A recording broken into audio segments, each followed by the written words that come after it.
Ladies and gentlemen, so good afternoon. Today is our space. Today is our time for the FEMDialogue. So, my name is Irene Josephine Wamaria. I'm the Country Director of Action Aid Rwanda. I'm happy to be here as a co-facilitator for this important session. Harubwo twisanga tudashaka even to associate with feminism and feminists and all that because of the connotation it has had for long. But making it simple, iyo twabyoroheje tukamenya ko mu by'ukuri imiryango yacu iharanira uburenganzira bw'umugore, siko bimeze.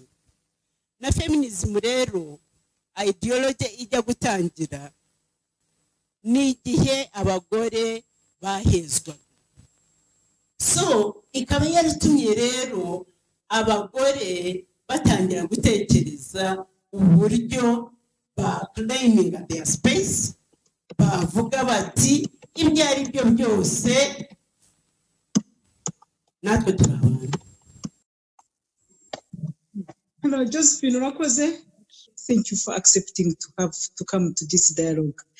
Rero iyi ni conversation twasabye ko tudakwiye kugira PowerPoints, dukwiye kuganira as women's rights organization, abantu bemera yuko tugomba guharanira uburenganzira bw'umugore, na cyane cyane looking at it from the activism point of view. Thank you, Mary, for the welcome remarks. So we are going to kick off. Twisanzure kugira ngo dutange ibitekerezo. This is an informal space. Urakoze cyane Betty kuba uduhaye uyu mwanya. Reka tubanzirize hariya ku mujene Generation Rwanda. Urakoze. Jambo ni ryawe. From Safe Generations organization, nibyo tureba ikibazo kiriho cy'ihohoterwa rikorerwa abangavu, rikorerwa n'abagore muri rusange, tukarireba tuvuga ngo nibyo rireberwa hanze nk'ihohoterwa rikorerwa abagore n'abakobwa. Twebwe rero nka Safe Generations organization dushyiramo imbaraga zo kugira ngo abagore, abakobwa, cyane cyane bihereye ku mwana w'umukobwa mu buto bwe, ndetse no mu abangavu, ingimbi, ndetse n'abakuru, kugira ngo yumve yuko ryahohoterwa ririho. So banyirubwite bagomba kubigira mu ruhare. Thank you so much. Nubundi no mu Kinyarwanda turavuga ngo ribaruwa riraye, utariraye ntashobora kukubarira ijoro uko ryagenze. Kenshi by'umwihariko dukunda kuryigisha na mbere y'uko umuntu gukora prevention rero ni ugutangira umwana atwite. Umuntu atwite, umwana akiri mu nda, kwakunda abaho, kwakundi bamuganiriza, kwakundi bamurinda intonganya mu rugo, amakimbirane y'ababyeyi kenshi amugeraho n'ibindi nk'ibyo kugeza akuze, kugeza uko umureze. So noneho kubera ya mico yacu twavugaga ya patriarchal n'ukuntu abakobwa bakura n'abagore, ukuntu bafatwa muri sosiyete yacu, ugasanga biragenda havamo ihohoterwa nk'uko mwabivugaga. Iyo rero kenshi twebwe tureba impande zombi, hari uba arikoze nawe kenshi aba afite ikibazo. Nta muntu upfa kubyuka, kenshi usanga ariko yakuze nawe iwe mu rugo, ariko yarezwe se, yarabonye ababyeyi barwana, cyangwa atarigeze agira n'urwo rukundo, atarigeze abaho mu buryo bwo kubana n'abantu neza, ku buryo ashingurwe nabwo agatangira gukora nk'ibyo ngibyo. Hakabaho nanone ubikora nyine ari ko bimeze, cyangwa bitewe n'amakimbirane mu muryango asanzwe, hari ay'umutungo, hari ay'icyo, ariko by'umwihariko ugasanga harimo ya yandi ihohoterwa rikorerwa ku mitekerereze cyangwa ku mutima, niba ariko byita. Ari naho tuganisha cyane iyo tumaze gukora prevention. Dutanga ubukangurambaga ahantu hatandukanye, by'umwihariko muri community cyane. Dukorana n'urubyiruko, tugakorana n'abana babyaye bari mu ngo, tugakorana n'imiryango iri mu makimbirane. So na approach nabonye nziza iri holistic kandi umuntu agumye muri domaine ye atari ugufata kano na kariya na kariya. Ndumva ari experience nabasangiza. Murakoze cyane. Murakoze. Approach ziri global zivuga ngo ndashaka kurinda abagore ihohoterwa, yes, hanyuma nahisemo kubigenza gutya. Ibyo biradusaba kugira navuga ngo ibisubizo, ibikorwa bisubiza ikibazo cya buri wese mu mibereho ye n'ubushobozi bwe. Nicyo bivuga, sinzi niba bibasha kumvikana neza. Abagore n'abakobwa bari guhohoterwa, barimo abafite ubumuga n'abatabufite, bya byiciro bitandukanye dufite mu bagore bikeneye ibisubizo byihariye kuri buri cyiciro, kugira ngo tubashe kumenya ko twasubije ikibazo cya buri wese, twarinze buri wese uko bishoboka. Ubushobozi ina power in ikaba build, tukagira power with, imbaraga tukazihuriza hamwe, ntitwabura gutsinda ihohoterwa. So I'm sure together we can. So birashoboka rwose. Nashakaga kujya kwa rezo de femme. Murakoze. Twebwe rero nko muri rezo de femme mu by'ukuri dukorana n'abagore bo mu cyaro babakene baba vulnerable. Tukemera ko umugore ushobora kumufasha ukamwempoweringa akava muri vulnerability akagenda nawe akaba agita, kandi murabibona nyine. Nagira ngo rero wenda mbasharinge, Mary yabivuze ati rezo de femme ukuntu mwastragorinze mothers. Mu by'ukuri buriya hari ibintu tutabona iyo tutabigiyemo. Buriya umugore wo mu cyaro ni umuntu uvunika, uhura na GBV kuva mu gitondo akayina ajya nimugora gifite GBV. Murabizi tujya tuvuga birabya ni paid care wa Josephine arabizi cyane, nibo babitugishije. Buriya iriya niho hohoterwa rikomeye, umugore akava mu gitondo akora akayina ageza nimugoroba, mu by'ukuri ntanaruhuke. Noneho rero ugasanga na bya bindi agomba gukora akajya no kuburiri yananiwe, ugasanga mbese ubuzima bwe buhora gutyo. Twebwe rero nka rezo de femme dufatanyije n'abandi, ndaza no kubigeraho nanjye nk'uko abandi bagiye babivuga, icyo kintu nacyo turakireba cyane. Bavuga ngo reka ingenjinga abagabo dusansibirize za kapozi cyangwa abagabo n'abagore, noneho umugabo ageraho yumve ko agomba gufasha umugore we. Hari n'ikindi bano utekereza ko cyabiteye, bagiye bagira ibintu by'ama income generating activities, noneho akabona natajya kwiga not to make it kugira ngo managing program cyangwa projet, nabyo ugasanga birimo kumutera imbaraga kugira ngo ajye kwiga. Numva rero narekera aho ngaho, turabya tuganire. Murakoze cyane. Kuko nawe ushimangiye gukorana, dukorera hamwe, dukora mu buryo biza hamwe imbaraga kugira ngo iki cyorezo kiduhangayikishije gishobore guhashywa. So together we can. Over to Haguruka. Thank you. Tugarutse gato rero ku ruhare rwa Haguruka mu kwempoweringa women and girls but to access justice. Nuko twavugaga ngo yes, umugore can be economically empowered, can be do than this, but how women and girls can be empowered but in terms of accessing justice.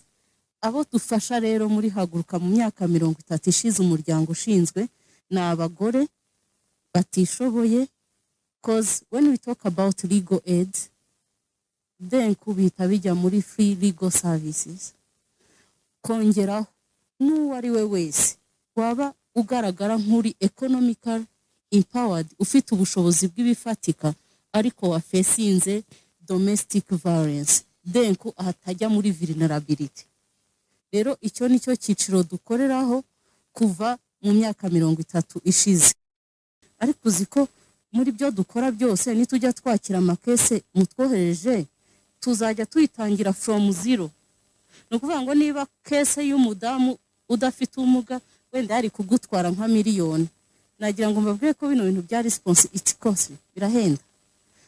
Noneho kuri case yo y'umuntu ufite ubumuga uhera ugipakinga evidence hari nkaho ujya inshuro 8. Bisabye rero ngo nkuko Godanse yabivugaga, iyo dutanga any support dukwiye kugira specific attention bitewe n'uwo tuyiha. Murakoze. It's certainly important to tailor make whatever we do to fit within the parameters of who we are actually trying to support. So, reka ndekera aho ngaho ijambo ni iryanyu.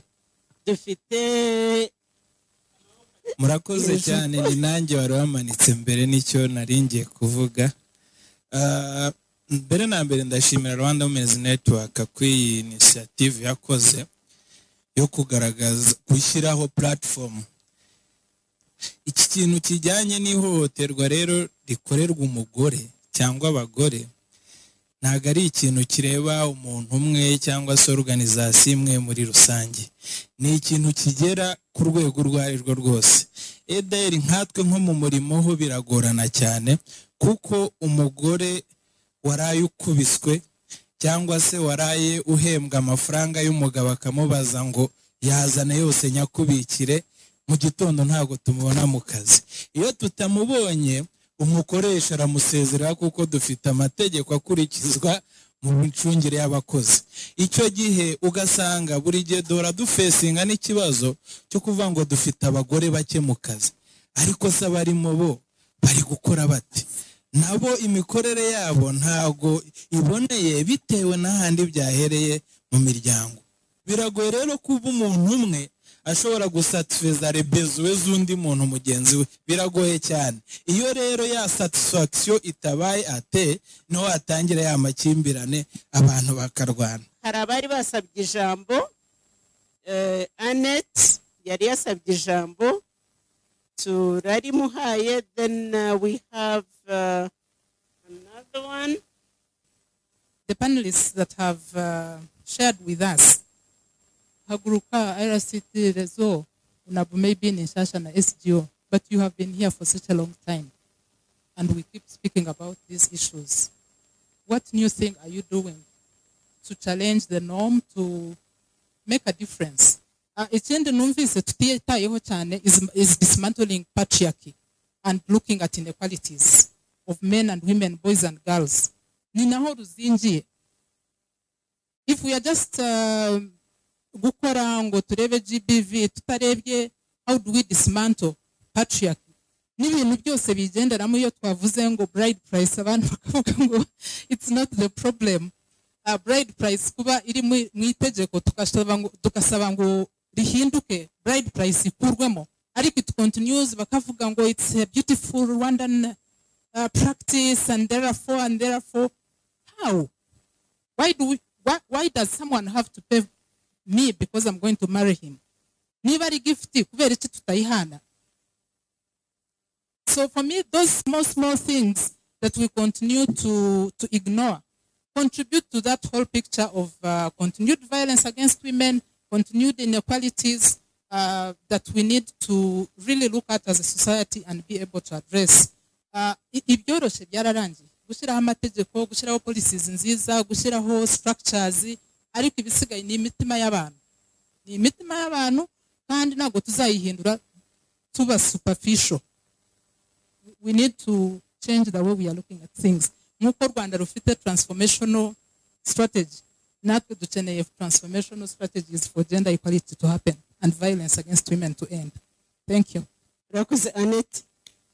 Rakoze for that contribution. Important issues raised. So as we discuss further, and maybe not just in this dialogue today, but we may actually have it as issues on the agenda for future dialogues. So we have Sophie, who had raised her hand. Murakoze cyane.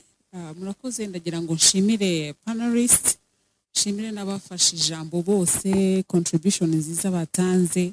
Turahari, inzego zirahari, structures zirahari, amategeko arahari, but what is not going well?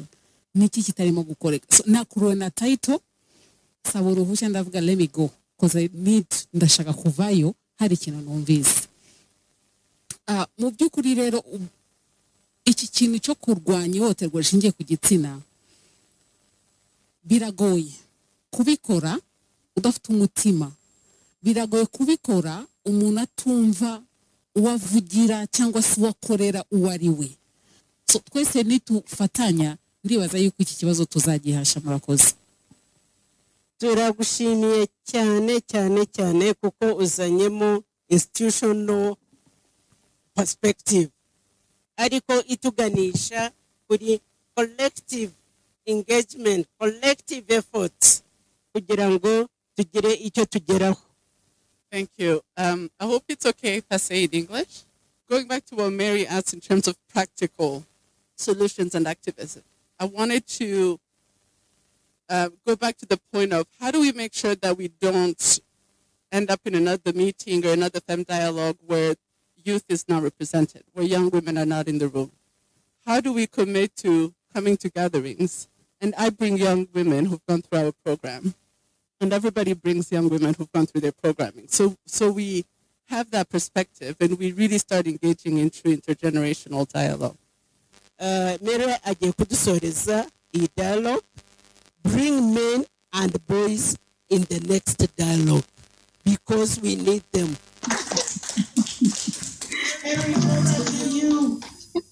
Josephine, thank you so much.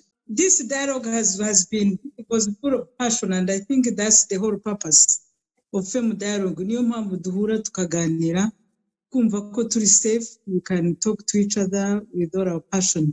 I think it was Noret who talked about making sure that in the room there are young people and also men, and all challenges to go around participation. So participation has also something to do with the passion, because if that young person sees that flyer somewhere and does not resonate to you, you won't come. So my biggest challenge now, how can we, our organizations that are in here, work in a partnership around participation? Can we all leave this room committing that the next dialogues, the next FEMDialogues, there will be participation of every organization, encouraging their own members or their own friends to come to such a discussion. And thank you so much, and have a great evening. Thank you.